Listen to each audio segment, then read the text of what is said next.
Hola a todos, bienvenidos a otro Cafecito Clonautas. Como parte de nuestro último bloque para hablar sobre las implicaciones de socializar el conocimiento, enmarcado en la campaña Carnaval Divulgativo, la vocación de contar historias, invitamos a una gran profesionista con la disposición y afición para contar no solo periodos y cosas del pasado de su interés, sino para plantear grandes dilemas a toda la gente que tiene la dicha de conocer. Pues Andrea, muy gustosos y con la emoción a tope, también con el nervio, porque aceptaras la invitación, poder hablar contigo, pues realmente es una gran inspiración, porque mueves también la creación como este tipo de espacios, como Cleonautas, y en realidad es un privilegio tenerte aquí. Así que muchas gracias por acompañarnos hoy. Mafer, muchas gracias a ti y a todo el equipo de Cleonautas. La verdad estoy muy agradecida por la invitación, muy honrada por todas las cosas bonitas que dicen de mí. Y esperemos que sea un espacio y un momento lindo para compartir. Sí, no, muchas gracias a ti. Y bueno, pues si quieres, le metemos primero a tu presentación. Dale, sí. Ya sé que nos dijiste que no metiéramos cosas tan rimbombantes, pero pues sí nos gustaría mencionar que necesitamos saber más de ti. Bueno, sabemos que eres estudiante, egresada, profesora y miembro del comité ahí de académico de la Facultad de Filosofía y Letras de la UNAM, con una maestría en el Centro de Investigación y Docencia Económicas y pues un doctorado en proceso, ¿no? Tienes una formación como historiadora en las épocas moderna y contemporánea, además de agregar tu colaboración en el proyecto Macrohistoria y el Mundo Actual. Pero pues justamente en esta necesidad de saber más, además, bueno, de todos estos títulos, de todos estos grados que con mucho esfuerzo has conseguido, ¿qué intereses o qué particularidades muevan a Andrea en los múltiples universos que componen a la historia? Bueno, esta es una pregunta muy amplia, porque en realidad prácticamente toda mi vida está atravesada por lo que es la práctica histórica, ¿no? Entonces, me cuesta trabajo como sintetizarla, porque casi habría que hacer una suerte de autobiografía para lograr esto, pero en términos generales, en realidad a mí me parece o me interesa mucho lo que tiene que ver con las humanidades digitales, es decir, la posibilidad de que a través de las nuevas tecnologías se pueda ampliar el acceso, la discusión, la difusión de la historia como disciplina pues, a diferentes ámbitos y a diferentes públicos. Creo que las humanidades digitales nos permiten eso, no solamente, por ejemplo, tener este espacio, sino también crear otro tipo de dispositivos o de medios para poder difundir la práctica histórica, ¿no? Desde mapas interactivos, conversaciones con personas de todo el mundo. Y en este sentido, creo que uno de mis intereses como más importantes es es la historia global. Como bien dijiste, Mafer, la maestría tuve la suerte de realizarla en el CIDE, en el Centro de Investigación y Docencia Económica, donde existe la maestría de Historia Internacional. Y en ese sentido ahí, pues me acerqué mucho a todas estas como perspectivas que tienen que ver con la conexión y con los vínculos.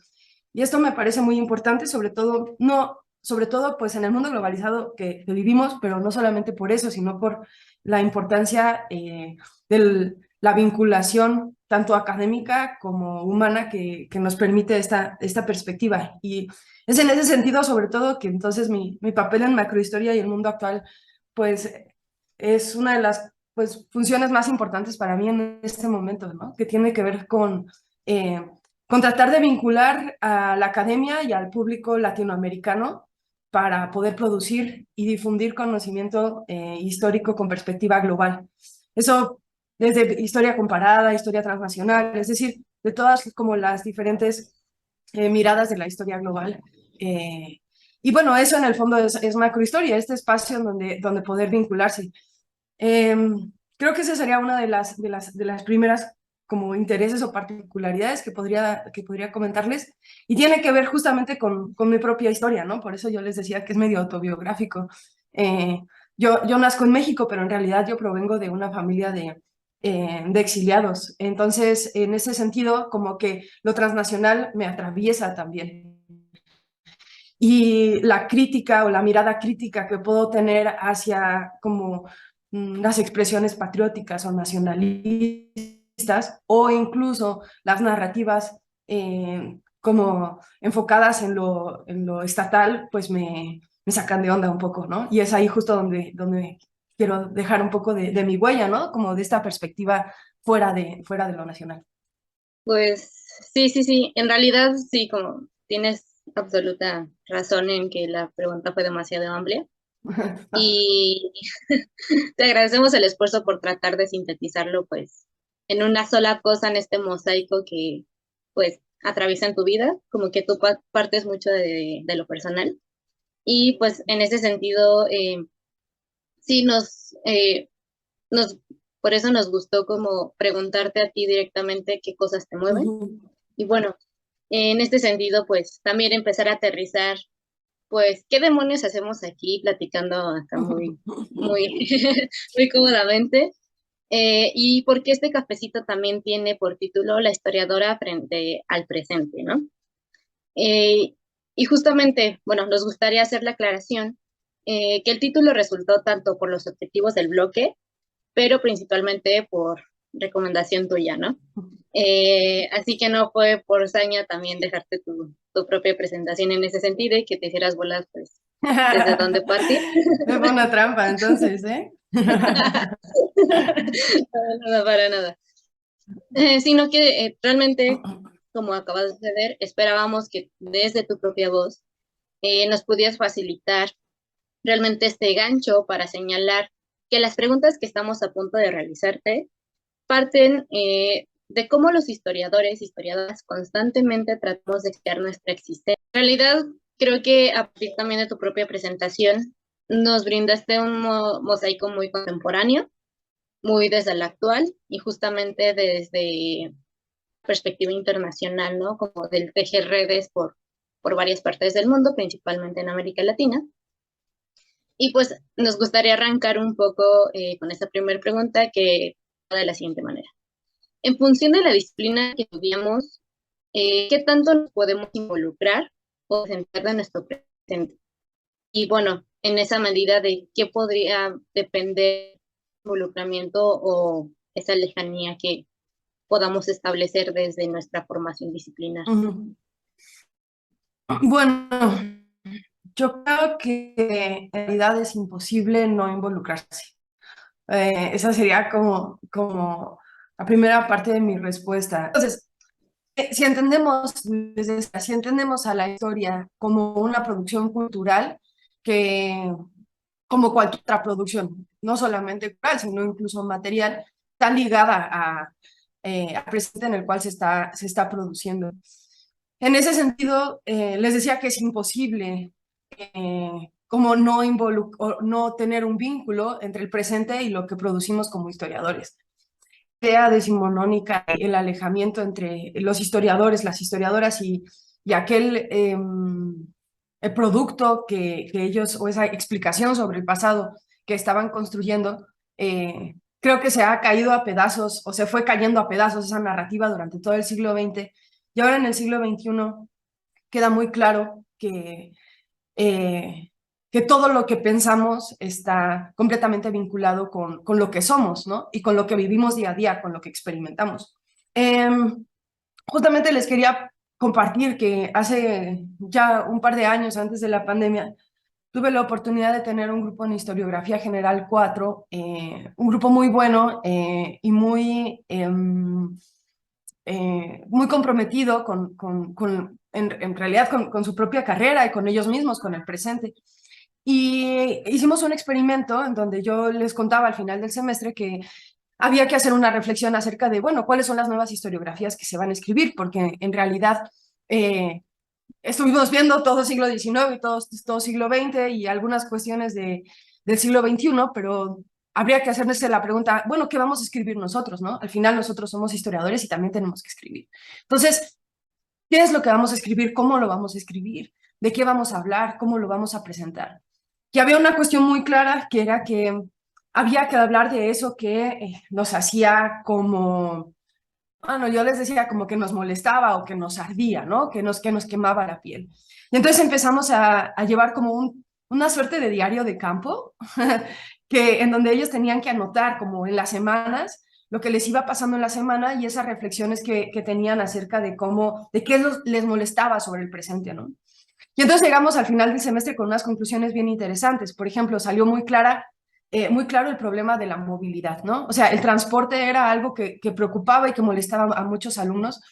Y entonces yo les dije, bueno, y siendo historiadores, entonces, ¿cómo podemos explicar o contar esta historia del transporte desgastante, diabólico, completamente complejo para una ciudad como en la que vivimos, ¿no? Entonces quedó muy claro que algo que había que hacer y que trabajar era la historia del transporte, la historia de la ciudad, la historia de la movilidad, ¿no? Eh, Otro tema que me acuerdo que salió interesante fue obviamente toda la perspectiva de género, ¿no? Era muy claro cómo muchos y muchas estaban bien como molestas, por ejemplo, con ciertas prácticas familiares, ¿no? Entonces, no entiendo por qué a mi hermano sí lo dejan salir en la noche y a mí no, siendo mujer, ¿no? Y de esas cuestiones como tan cotidianas, tan pequeñas, empezaron a salir pues entonces cuestionamientos de qué tipo de historia tendríamos que escribir. Y la otra que fue clarísima también, creo que, o sea, esas tres son las que más me acuerdo, como la perspectiva de género, la cuestión de la movilidad, y la tercera era una cuestión de ecología, ¿no? O sea, el cambio climático, la ecología, como esta expectativa tan corta que tenemos sobre un futuro lindo o alegre, pues no existe. Y frente a esa problemática de un futuro tan avasallador, entonces, ¿qué tenemos que hacer como historiadores? Y la respuesta era muy clara. Todo se respondía en que ese presente que nos estaba afectando era el que iba a llevar el camino hacia qué era lo que queríamos decir, ¿no? Entonces, bueno, en realidad, frente a la pregunta que me hiciste, yo creo que uno, no es posible desentendernos de nuestro presente. Es posible evitarlo, es posible obviarlo, es posible como velarlo, es posible no querer darnos cuenta, es posible no querer hacernos responsables de ese presente. Pero eso no significa que, aunque sea de manera subrepticia o debajo de la piel, siempre va a estar presente cuando estemos haciendo alguna explicación sobre el pasado. Entonces, aunque no lo queramos y aunque busquemos que ese presente no nos afecta, nos está afectando. Pues nos parece muy interesante justamente que nos expliques pues este experimento que surgió con este grupo, porque realmente nos ejemplificas muy bien, ¿no? Que en la actualidad dentro de la formación disciplinar pues es incluso inevitable e inobjetable, ¿no? Que el presente pues está muy presente y en ese sentido realmente como eh, buscar una distancia, pues sería hasta incluso absurdo, ¿no? Buscar como ese tipo de lejanía, ese tipo de distanciamiento. Y bueno, con este ejemplo que nos acabas de dar, es realmente interesante preguntarnos, y aquí justamente va como parte de las preguntas, que justamente no les hablabas a las chicas, a los chicos, a los chiques, que para hacer frente justamente a este presente, a nuestro día a día, era necesario crear otro tipo de narrativas, ¿no? O sea, cómo posicionarnos desde ahí, ¿no? Y en ese sentido, como tú lo que les invitaste es como de, bueno, partan desde, pues, qué les aqueja, ¿no? ¿Qué les atraviesa desde la rabia? Pero sabemos también que hay diversos postulados teóricos, y esta también es una pregunta muy amplia, ¿no? Diversos postulados teóricos en los cuales, pues algunos son limitantes, otros apuestan por esta apertura de hacerse cargo justamente del presente. Realmente como, ¿qué problemáticas has tenido para utilizar y aplicar esa gran gama de postulados teóricos en la sociedad, ¿no? Desde el presente, justamente como pensar en esta suerte de ejercicios, eh, pues que nos ayuden justamente como de alguna manera a reconocer, a visibilizar y de alguna manera apropiarnos del día a día, porque en ese sentido también creo que mucha de la gente y también mucha de la academia sigue haciendo el énfasis de que la historia es un poco más teórica, ¿no? Más reflexiva, más dada a, pues, a generar discusión, y justamente como esta idea de la practicidad no se ancla cuando de alguna manera pues tratamos de dimensionar a la historia, ¿no? O sea, como que Ujú. la historia siempre la entendemos como justamente gente que se la pasa leyendo, gente que se la pasa ahí como detrás del escritorio, pero en ese sentido, ¿qué nos podrías decir en esa cuestión de utilizar y aplicar estos postulados teóricos y también con esta noción de practicidad? No sé Ujú. si me entiendo muy bien o quieras. Sí, sí.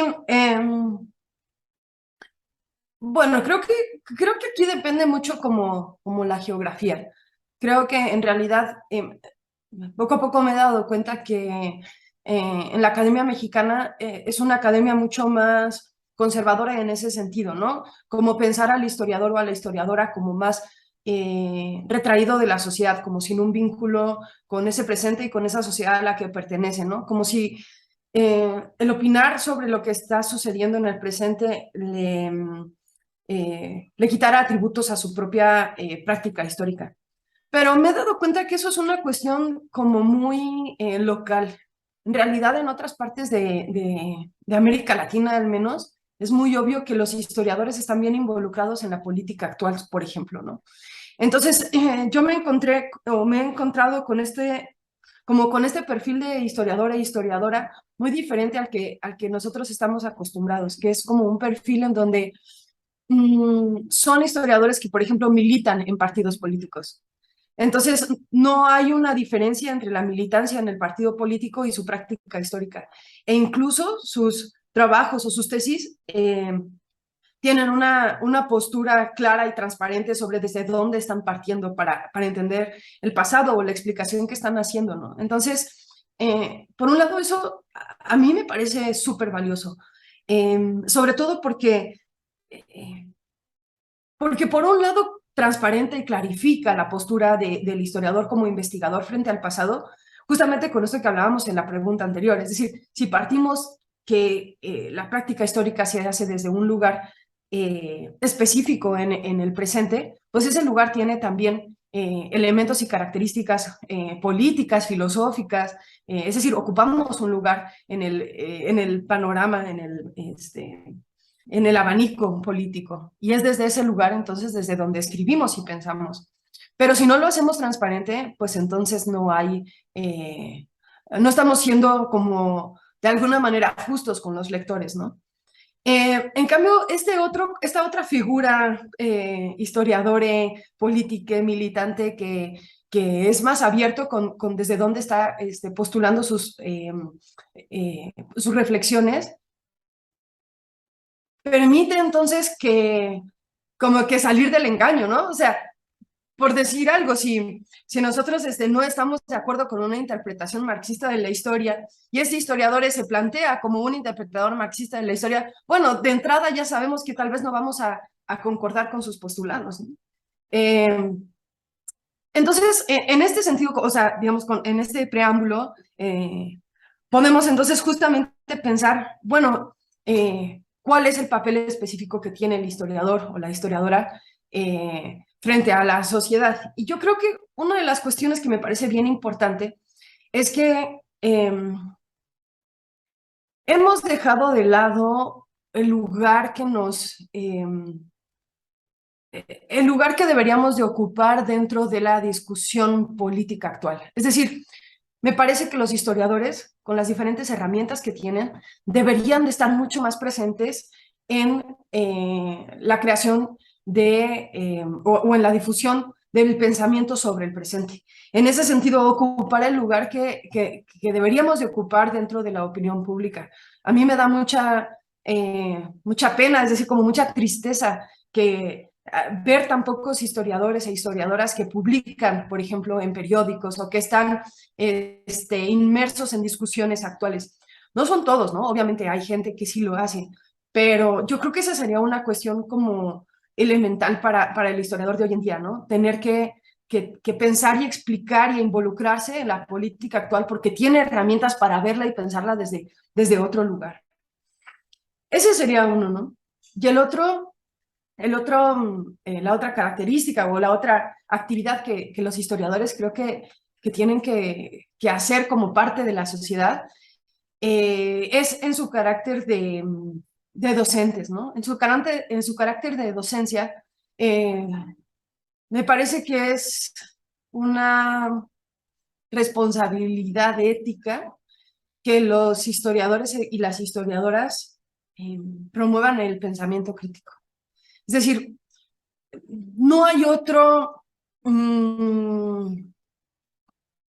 bueno, sí hay muchas disciplinas importantes en la educación media y media superior, pero en realidad la historia como disciplina clave para poder crear ese pensamiento crítico, desde la crítica de fuentes hasta la crítica, hasta la construcción de opiniones, eh, la historia resulta fundamental para la creación de como de ese alfabetismo histórico y político que necesitan las nuevas generaciones. Y ese es un carácter social que los historiadores y las historiadoras no podemos eludir, ¿no? Es nuestra responsabilidad ética crear esos espacios para que las próximas generaciones tengan las herramientas para poder enfrentar el futuro y el presente. Justamente creo que lo que nos mencionas en características que, pues, de alguna manera tú visualizas y recomiendas justamente en las labores, perdón, de los historiadores, las historiadoras, en cuestión de justamente cómo entender la práctica disciplinar y también cómo entender las prácticas de oficio, ¿no? Que es un poco también como lo que nos hablaste justamente en este reconocimiento, en esta suerte de rupturas que hubo, pues principalmente segunda mitad del siglo XX, años recientes, y principalmente contemplando también, pues, de qué formaciones disciplinares estamos hablando, ¿no? Tú contemplabas más como el espacio geográfico, justamente como de explicar ciertas tradiciones y pues lo que conlleva, ¿no? También como a posicionarnos, pues en realidad.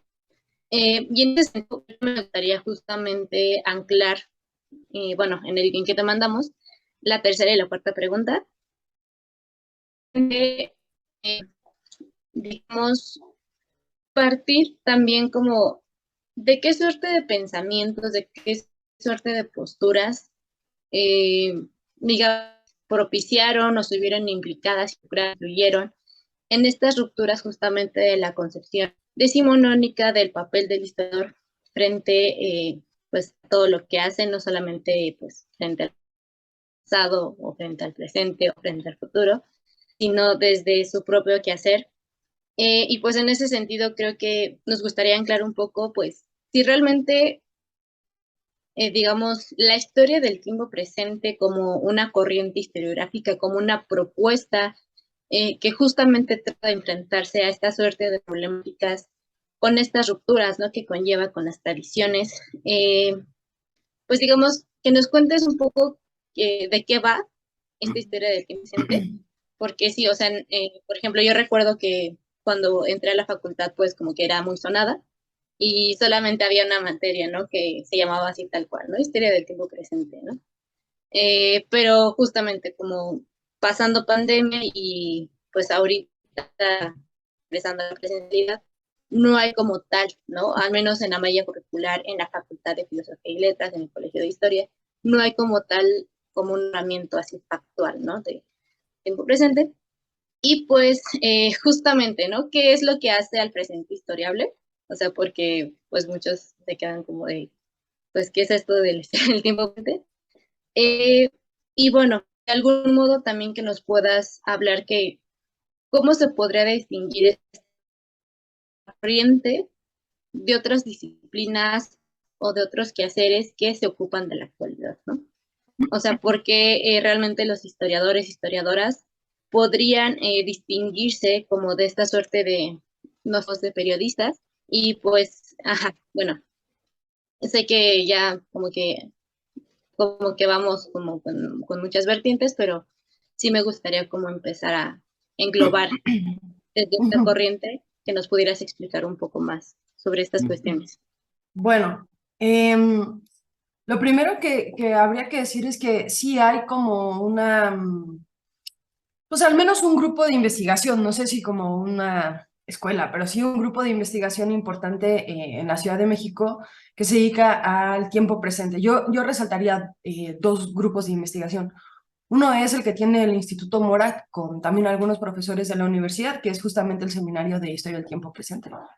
Y el otro es el seminario que lleva el ISUE, eh, que dirige, creo, en su totalidad, pero no sé si es su totalidad, tal vez hay más gente, pero bueno, que una de las que lo dirige es la doctora Denise Sejudo, que también es profesora en nuestra facultad, ¿no? En nuestro colegio.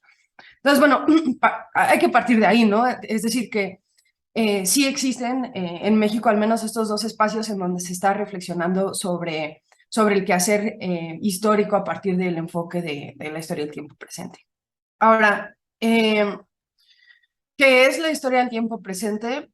Bueno, ahí este, es una pregunta compleja porque nos llevaría a cuestiones teóricas como más profundas, no sé si pertinentes para un cafecito, pero en corto yo les podría más o menos decir que eh, digamos que los teóricos a los que a mi parecer hay que leer es al español Julio Aróstegui y al colombiano Hugo Facio, ¿no? Me parecen como centrales para poder entender qué es la historia del tiempo presente. Aquí en México, obviamente, a Graciela de Garay, en Chile a Cristina Moyano con su texto de Historia del Tiempo Presente y conceptual, y bueno, todos ellos eh, son historiadores e historiadoras que vienen eh, la mayoría viene de pensar en la historia política, ¿no? Entonces esto sí es importante, como que la historia del tiempo presente tiene una conexión muy importante con la nueva historia política, eh, que pues es una corriente, digamos, o un enfoque que desde hace unos como 30, 35 años ha tenido cada vez más fuerza, sobre todo gracias como a la escuela francesa, ¿no? A René Remond, a Pierre Rosanvallon. Creo que de aquí surge como esta importancia de recuperar, pensar la política y lo político como algo historiable. Y desde este lugar es entonces que se empieza como a reconocer que eh, existen ciertos procesos históricos que todavía no están acabados, ¿no? Que empezaron en el pasado y que siguen presentes. Y es en ese sentido que la historia del tiempo presente, pues justamente se aboca o se enfoca a tratar de explicar el presente. Es una explicación de un presente, entendiendo al presente como eh, como un elemento que está conectado con el pasado y con el futuro. Es decir, es un momento histórico que pertenece a esa experiencia del devenir histórico, eh, pero que al final también es una construcción, porque en el fondo el presente puede ser cortísimo, ¿no? Puede ser incluso instantáneo, el presente puede ya no estar presente en este momento, pero al mismo tiempo también hay que reconocer que siempre está presente el presente. Entonces, no solamente que es muy cortito, sino que también es casi eterno en nuestra experiencia, porque nuestra experiencia como temporal siempre es presente. Entonces, como partiendo de ese postulado, digamos, teórico, habría que pensar entonces cómo se está construyendo el presente. Y al final, el presente se construye a partir de procesos que vienen del pasado. Y en ese sentido, entonces, la historia del tiempo presente justamente busca construir explicaciones sobre problemáticas actuales, pero a partir del reconocimiento que esas problemáticas actuales provienen de procesos anteriores. Por lo tanto, es un presente que se convierte entonces en un presente explicable, porque ese es uno de los grandes problemas con la historia del tiempo presente, o que se nos presenta a los historiadores de la historia presente, que es que mm, al estar inmersos en el presente y justamente en esta época histórica, resulta que no solamente estamos como mm, invadidos de presentismo, ¿no? Por ejemplo, las redes sociales es un presentismo completo, eh, sino que también estamos invadidos de, como diría Hugo Facio, de una superabundancia de registros, de documentos. Entonces, a comparación de un historiador o una historiadora que trabaja, por ejemplo, en la historia antigua, el corpus de documentos o de registros a los que puede acceder, pues son no necesariamente limitados, o bueno, no necesariamente pocos, pero sí limitados. Es decir, como que existen esos y nada más. En cambio, para los historiadores del tiempo presente, los registros, las fuentes, los documentos a los que nos acercamos se están construyendo constantemente y son muchísimos, son prácticamente infinitos, son inabarcables. Y en ese sentido, entonces, esta superabundancia de registros es un problema central para la historia del tiempo presente. Ahora, no solamente la superabundancia de registros, sino también la superabundancia o la gran diversificación del tipo de registros.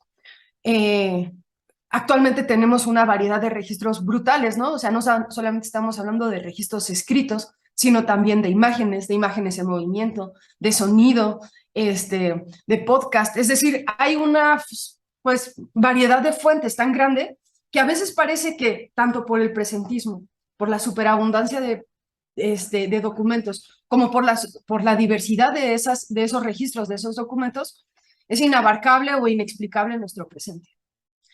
Frente a ese problema, en la historia del tiempo presente se plantea que sí existen procesos que se tienen que poder explicar y que nos afectan. Eso también es muy importante. La historia del tiempo presente tiene un compromiso con lo que está sucediendo. Y en ese sentido es un compromiso que el historiador tiene que enfrentar sí o sí y conciliarse con su lugar, con el lugar que ocupa en ese presente. Mientras logre conciliar su subjetividad y su experiencia vital frente al presente y entonces hacerse cargo de que ese presente le afecta, pero como le afecta es necesario explicarlo, entonces nos encontramos justamente con lo que yo les comentaba en un inicio, ¿no? A esta posibilidad entonces ética de mostrar justamente eso que nos está afectando. Y en este sentido, bueno, la historia del tiempo presente entonces retoma ciertos temas o ciertos tópicos que fueron importantes en otros, o que han sido importantes en otros enfoques. Y ahí vemos cómo entonces se están como entrecruzando o entrelazando diferentes disciplinas. Pensemos, por ejemplo, en los estudios de memoria, ¿no? Que tú muy bien conoces, Mafer. Entonces, los estudios de memoria, pues nacen con la necesidad de recuperar o de reconocer la violencia en el Holocausto. Y eso después se traslada a América Latina a partir de las experiencias dictatoriales, ¿no? Y de violencia estatal en toda América Latina. Entonces, la historia del tiempo presente reconoce entonces que esos procesos de violencia todavía no están cerrados. Es una historia que está incompleta en el sentido de que todavía el proceso no culmina. Y por lo tanto, aunque estamos inmersos en ese proceso, es necesario entenderlo, explicarlo, estudiarlo, porque las víctimas o los involucrados en ese proceso siguen vivos. Y hay una responsabilidad entonces de darles justicia, darles verdades, construir esas verdades para estas personas que están viviendo la historia, que no son gente muerta como la que trabajaríamos, por ejemplo, si hiciéramos historia antigua. Entonces, bueno, creo que la primera parte de la pregunta sería esto, ¿no? Como, ¿qué es la historia del tiempo presente? Pues algo así como lo que acabo de explicar. Ahora, ¿cuál es la función social? Creo que también va quedando claro con esto último que comenté, ¿no? La función es construir explicaciones sobre el presente para la gente que sigue inmersa en esos procesos que se están explicando. Y muchas veces esos procesos que se están explicando suelen ser dolorosos o violentos. Por lo tanto, pues el compromiso social que tiene la historia del tiempo presente es muy importante para la creación de una justicia que puede ser incluso simbólica o abstracta, pero que también puede ser práctica. Es decir, no por nada, los últimos 20 años, o un poquito más incluso, en América Latina se han creado comisiones para la verdad y la justicia. de la violencia de Estado. Y en este sentido, la historia del tiempo presente tiene un papel bien importante porque justamente ayuda a construir estos informes de violencia que son necesarios para, digamos, como para un nuevo pacto social en donde víctimas y victimarios siguen vivos y comparten el mismo espacio público. Entonces, no es solamente una cuestión de una justicia abstracta, sino también es una cuestión de una justicia práctica y vital. Más o menos, espero haber sido clara con la explicación. No, sí, lo suficientemente clara y creo que lo suficientemente también, digamos, ¿cómo decirlo? De una respuesta, pues, que podríamos considerar larga, pero pues, ajá, justamente, ¿no? Como también la amplitud de las preguntas lo requerían así de alguna manera.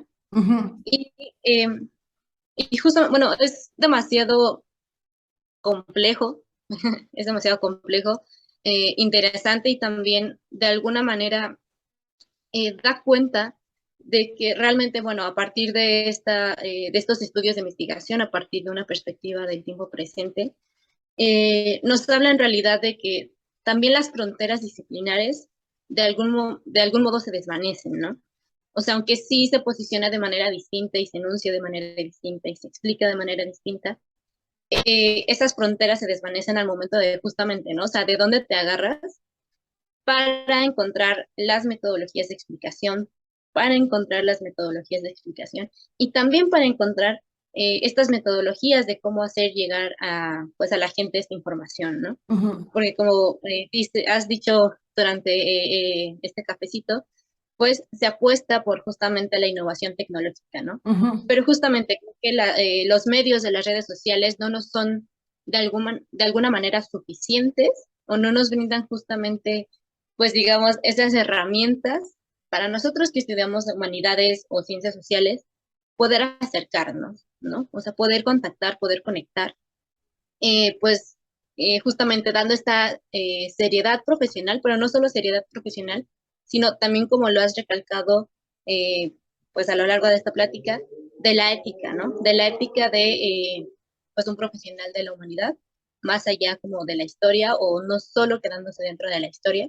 Uh -huh. Y pues en ese sentido creo que justamente de las últimas preguntas, eh, mm, ¿cuál crees? Y bueno, justamente aquí como que también ya nos develaste un poco hablando sobre estas tres características que para ti serían importantes que los historiadores y historiadoras tomaran en cuenta, pero justamente, bueno, de la mano como de esta función social de la disciplina de distintas corrientes, de distintas investigaciones, ¿cuál crees tú como historiadora? Y esto también haciendo un poco énfasis en la cuestión del género, ¿no? ¿Cuál crees que sea tu principal responsabilidad o responsabilidades, tus límites y posibilidades, eh, pues como historiadora en este presente, ¿no? Que ya nos has hablado un poco, pero no sé si puedas articular desde ahí, desde lo que nos has compartido, o si ya tienes como pensado otra cosa, pues ya nos puedas decir respecto a este cuestionamiento.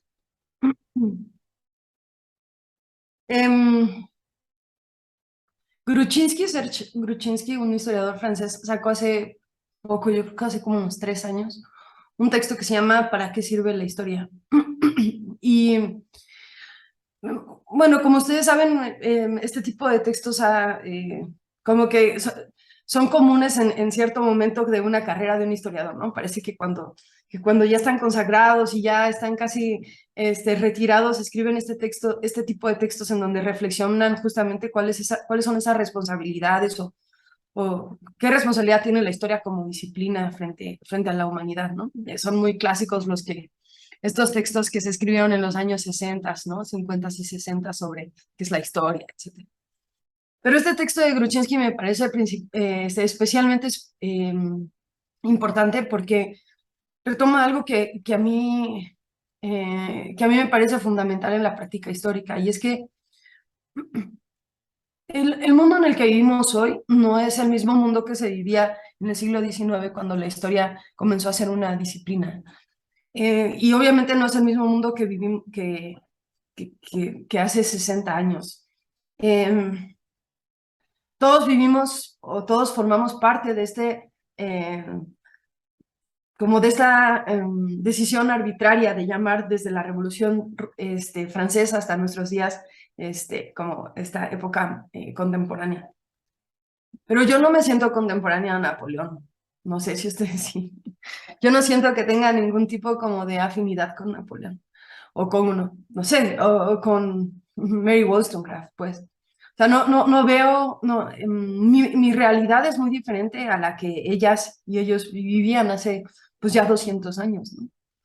En ese sentido, me parece, como lo anota Serge Kruczynski en este libro, que el mundo en el que vivimos, que es un mundo en donde ah, las desigualdades como cotidianas son muy diferentes a las desigualdades cotidianas de hace 200 años. Y que nos hace preguntarnos entonces, por ejemplo, en en una escuela, en un colegio, en donde tú tienes tal vez está un poco lejos de nosotros, pero pensemos en un colegio tal vez español o francés, donde tienes migrantes africanos, tienes migrantes latinoamericanos, tienes migrantes asiáticos como alumnos en tu colegio, ¿no?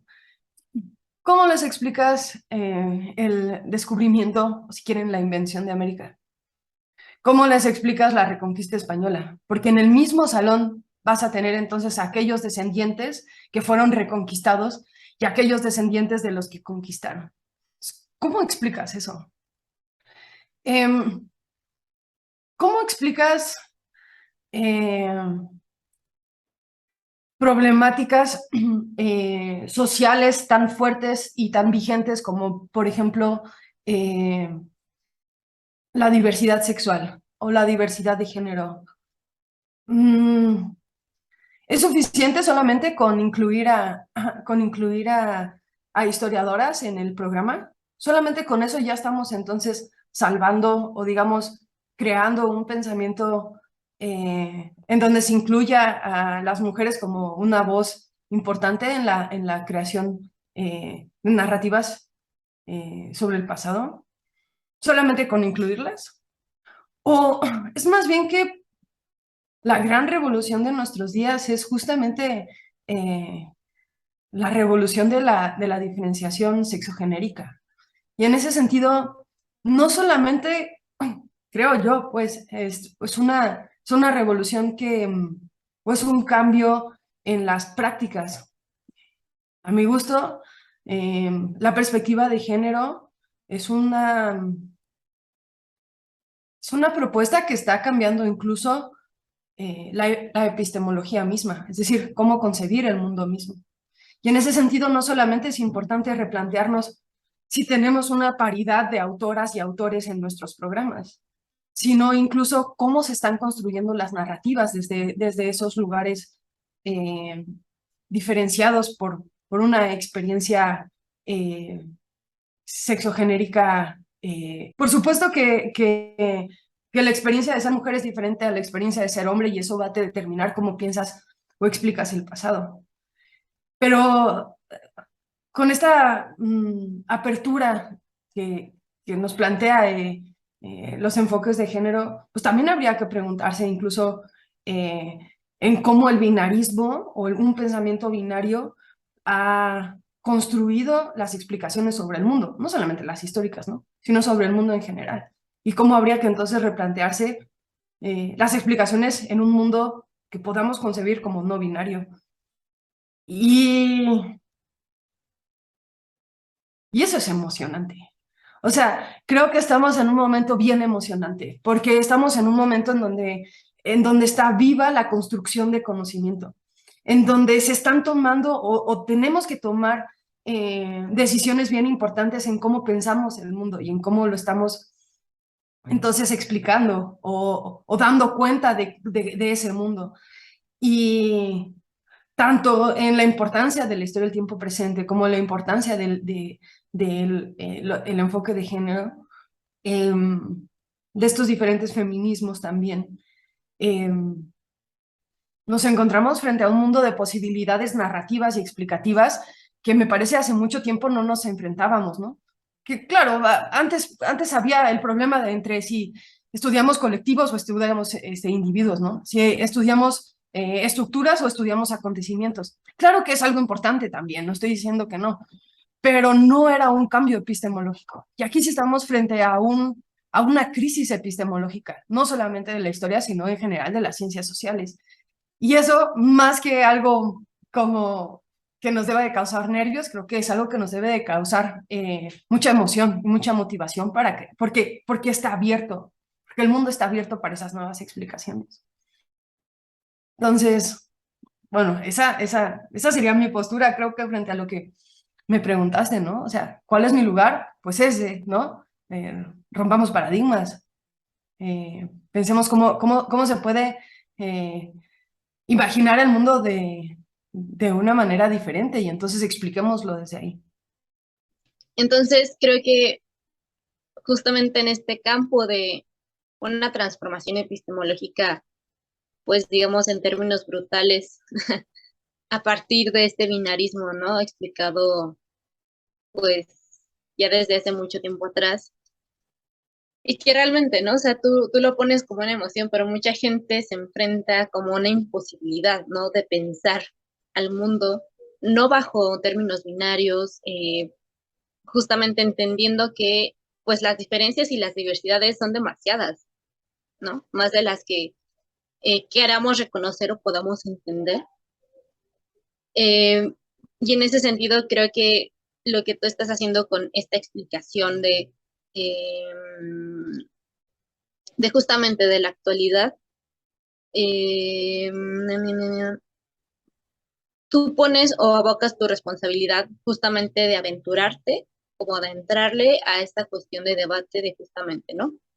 Replantearse epistemológicamente cómo entendemos al mundo, eh, y lo brindas como una posibilidad factible, ¿no? De justamente construir, pues digamos, de manera conjunta, con diversas explicaciones que también tienen que ver con esta transformación. Pero realmente, o sea, como me gustaría retomar la parte de, ¿consideras que hay limitantes en esta cuestión? O sea, tú, Andrea, ¿sí sientes que hay limitantes en ese sentido? ¿O realmente como que las limitantes, no sé, digamos que mmm, con esta emoción y con esta intención de construir de manera conjunta, de alguna manera, pues como que tú no las haces a un lado, pero sí como que no les tomas la relevancia? Eh, bueno, algo que se ha estado viviendo en el desarrollo historiográfico de los últimos 100 años más o menos, la necesidad y la interdisciplina. Y creo que eso sigue presente, ¿no? O sea, yo creo que las nuevas explicaciones históricas no son posibles sin la interdisciplina. Y hay entonces estudios bien interesantes sobre eh, por ejemplo, explicaciones en donde lo biológico y lo histórico se unen, ¿no? O donde lo antropológico y lo histórico se unen, eso igual es hasta más obvio, pero en otra pregunta también me preguntaba sobre el periodismo, ¿no? Yo creo que el periodismo y la historia se complementan, no son cuestiones que necesariamente tengan que como que estar encontradas, ¿no? Creo que hay limitantes, sí, sí, creo que hay muchos limitantes. Eh, porque, porque justamente como es algo, es un nuevo, es una nueva forma de concebir el mundo y de explicarlo. eh, en esta novedad, pues no existe todavía como un canon o una tradición de cómo explicarlo. Y como ese canon, digamos, se está construyendo, pues entonces las limitantes están en eso, ¿no? En que es algo tan nuevo y tan, como en construcción, pues pues que hay que construirlo. No hay un manual tampoco, ¿no? No es que una pueda como acercarse a un manual como el de Langlois y decir, ah, ya sé cómo hacer historia con enfoque de género. Y la otra limitante también, me parece, es justamente como la gran cantidad de diferentes perspectivas y posturas que hay, como tú lo anotaste, ¿no? O sea, no solamente es una, entonces podríamos estar hablando de una mirada interseccional o no, podríamos estar hablando de estudios queers o no, es decir, en realidad esta diversificación también en cierto sentido es limitante, porque limitante en el sentido de que no lo puedes leer todo, no lo puedes abarcar todo, y entonces pues hay que tomar decisiones. Ahora, por último, me parecería también no sé si una limitante, pero sí una problemática, pues que claro que hay sectores de la sociedad que no solamente no están de acuerdo con este tipo de explicaciones, sino que seguramente no estarán de acuerdo en construir este tipo de explicaciones. Em, pero yo ahí también abogaría por la diversificación, es decir, incluso a principios del siglo XX o en el siglo XIX existían diferentes formas de explicaciones históricas y no necesariamente todos estaban de acuerdo con los postulados materialistas, ¿no? O con los postulados positivistas. Y es en esa diversificación entonces, en tomar esas decisiones de las formas de explicación, en donde se encuentra también pues el compromiso político e histórico de los historiadores, que justamente, y regresamos al inicio, tiene que ver con cuál es el lugar político que ocupan en el presente. Y no está mal que haya diferentes explicaciones históricas. No podemos exigirles a todos que hagan una explicación con enfoque de género, porque también es necesaria la contraparte, también es necesaria la antítesis para poder seguir construyendo eh, pues, este devenir histórico de manera dialéctica. Yo partiría de que el conflicto es necesario y de que el conflicto construye. Ujú. Pues una invitación demasiado interesante porque justamente, bueno, ya para ir cerrando, eh, ¿qué les dirías a las historiadoras, historiadores, historiadores que buscan vincular o todavía tienen este miedo por encontrar vinculaciones desde su conocimiento, su formación y práctica con su presente, ¿no? Mm, Que ya lo has dicho, como partir del posicionamiento político y lo político no entenderlo necesariamente como una afiliación a un partido, una afiliación hacia un colectivo, sino lo político entendiéndolo como desde tu vida cotidiana, ¿no? ujú, Desde tu hacer en ese sentido con la sociedad. ujú, Eh, sí. no sé qué nos puedas decir más ahí. Em, bueno, yo les diría que se involucren, ¿no? O sea, creo que eso es lo más importante. Y, independientemente de cuál sea la situación o la circunstancia en la cual estén involucrados o estén viviendo, que se involucren porque es solamente en esa práctica, digamos, consciente de nuestro vivir y de mm, sí, de nuestra cotidianidad, pero también de nuestra producción, ya sea cultural, ya sea material. Eh, es solamente cuando se involucran que las cosas cambian. Y independientemente de cuál sea su lugar político, militante o no, eh, yo estoy segura de que todos estamos a favor de que el mundo puede cambiar, puede ser diferente, puede ser mejor. Y en ese sentido, pues, ¿qué van a hacer para que sea mejor?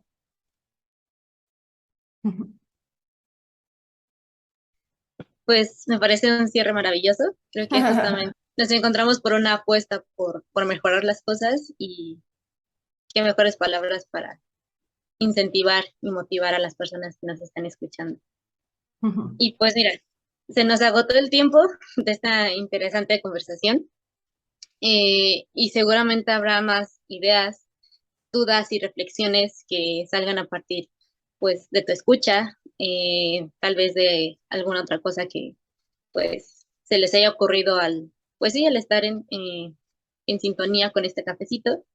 Y pues volvemos a agradecerte mucho, mucho, mucho, mucho que nos hayas acompañado y que nos contaras y explicaras justamente esta diversidad de temas, eh, que justamente, ¿no? Que a muchas personas, ya sea por la línea de investigación o por mera curiosidad, pues se interese y quiere pues acercarse, ¿no? Y que justamente tú les invitas como a insertarse pues a cambiar las cosas para buscar una mejoría. Y Ujú. pues nada, te agradecemos mucho. No, gracias a ustedes y solo para que quede como claro, hoy es un día muy especial, al menos para mí, tomando esta postura de lo subjetivo.